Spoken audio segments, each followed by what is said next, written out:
اللہ تعالیٰ نے مرد کو دوسری شادی کرنے کے لیے مشروط اجازت دی ہے کہ وہ نان و نفقہ، رہائش اور بیوی کے درمیان عدل و انصاف کر سکتا ہو۔ اگر مرد کو علم ہے کہ وہ اس شرط کو پورا نہیں کر سکے گا تو اسے دوسری شادی کرنے کی اجازت نہیں۔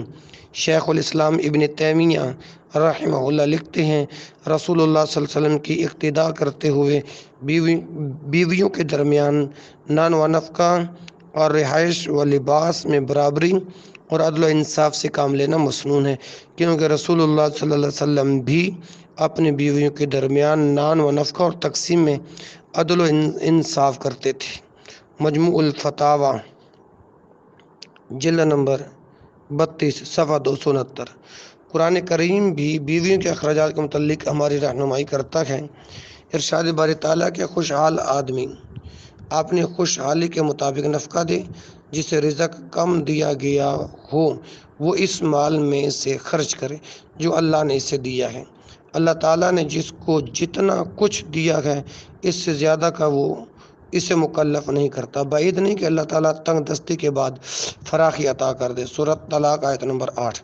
ان آیات و احادیث کی روشنی میں ہم نصیحت کرتے ہیں، اگر سائلہ اس غریب شخص کے فقر و تنگی پر صبر کر سکتی ہے تو ایسے شخص سے شادی کرنے میں کوئی حرج نہیں، بشرطیکہ کہ وہ دیندار اور اچھے اخلاق و کردار کا مالک ہو۔